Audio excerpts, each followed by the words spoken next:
really envy people that like have this badass drive to work, like living in California and they just like drive along the coast like every day to work with like views and cliffs and craziness. And I get like, that's the Sprint complex up ahead. It's fascinating. And I have these stoplights, 3 stoplights on the way, which I probably run literally every day. That just take like 5 minutes. Kansas is pretty good about like, they have the weight sensors or camera sensors in the stoplights. So you usually don't have to wait that long, but some places like just don't have it. And it's awful. That's what I have a problem with the United States is like, you know, traffic laws are like enforced instead of, you know, they were made for our safety, right? So if you're like at an intersection in the middle of nowhere and there's no one coming to the left to the right and it's a red light, obviously you'll yield because, I mean, if you have half a brain, you just do that anyways. But you're gonna run the light. Like, you should not wait. If you're the person that just sits there at a 4-way intersection because you have a red light and there's absolutely no one around for like 1,500 miles, you're just a sheep. You are a sheeple. You need to examine yourself. But yeah, so if there's like no one coming in either direction and I were to get pulled over, I would, oh my God. I wouldn't freak out on the cop. I'd just be like, hey, cop. You really think anyone was in jeopardy there? Is there anyone's safety at risk here? Especially me being on a motorcycle, not even a car. Like, a car's just gonna run me over. The person in the car is gonna be fine. I'll be effed. Take a wrong turn in Kansas. I'll go down a one-way like this guy.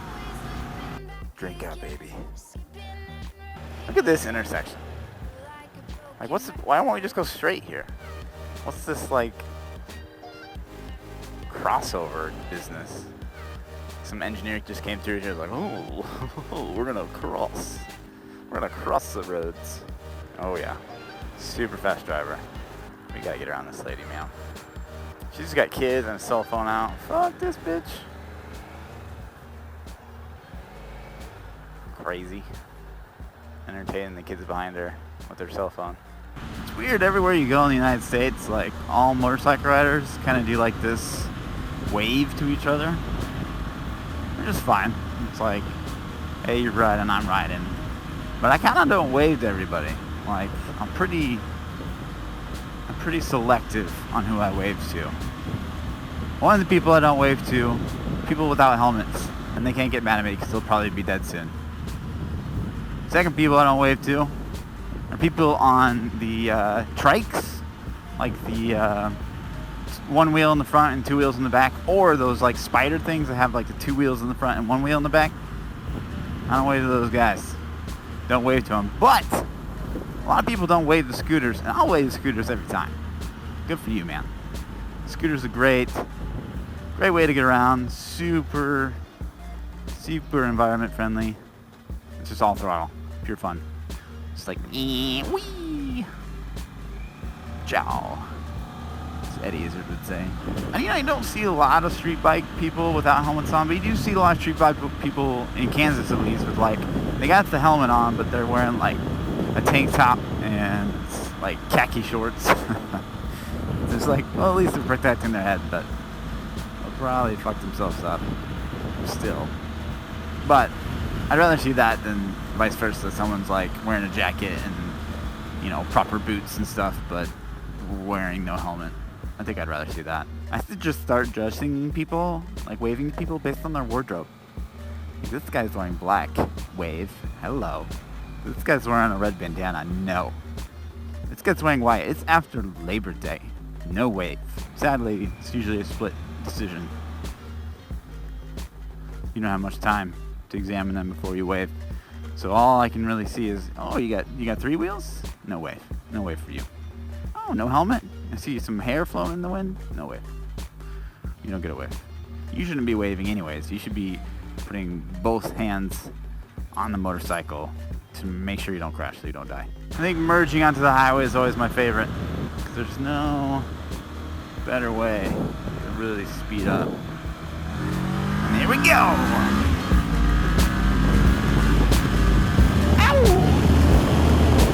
So So I have to go to a baseball game tonight for my sister's birthday. I'm not thrilled about it. Not a huge fan of Major League Baseball. I mean, doesn't seem like anybody plays hard. Like the playoffs, I could probably watch. I can watch the playoffs. But they obviously don't play that hard all year. Obviously. Because there's like 2,000 games in a season. But part of the reason I hate baseball, Major League Baseball, is that like these guys get paid millions of dollars. Yet some of the best players in the game are incredibly out of shape. Like, you're supposed to be an athlete, right? And that's not to say he's not super talented or whatever, but you don't think that maybe he would be better, obviously, if he was in shape. If he was, working out and trying to better himself athletically, like you do if, say, you were a professional athlete. To me, that doesn't make any sense. Why are you not at the gym every day and you don't think you're going to run around the bases faster or chase down a ball faster or maybe even hit harder if you're not just out of shape? Like, you see some of these guys like running bases and they're dead. Plenty of YouTube videos of bigger guys running around the bases and like falling over or just being like winded or whatever. But like, you're getting paid so much money to do what you love to do, and you're not even taking care of yourself. Not just not taking care of yourself, but not being the best version of yourself, which I would think an athlete would want to do. And that's one of the reasons I hate baseball. I mean, it's like one of the only sports that rewards you for being out of shape. Obviously, football, you can be a lineman and you want to be a big guy or whatever. But that's a whole nother discussion. Second reason I hate baseball, because no one plays the heart. Like, and that's Major League Sports, really. But I was at one game, and my brother's going to hate me for talking about this, but I was at one game last year on my sister's birthday, because that's what she wants to do every year. Let's go see a Royals game. And Alex Gordon was going back to catch a ball. He's left field, and he runs into the wall and falls over. The ball's like 2 feet from him, but he falls over and just lays there. And so everyone's like, oh my God, he must have been concussed. There must be some crazy injury going on. Oh no, poor Alex Gordon. What could have happened?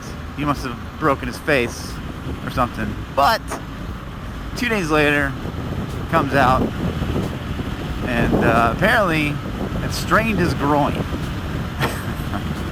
Strained his groin. So he falls over and lays there. The ball is 2 feet from him because he strained his groin.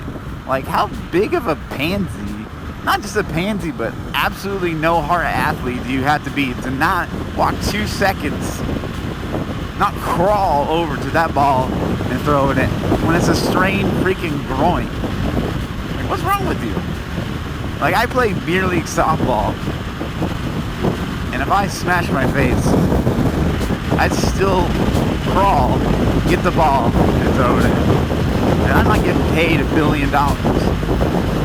That's my opinion. That's one of the reasons I hate Major League Baseball. Anyways, dudes, I'm home now. Peace out.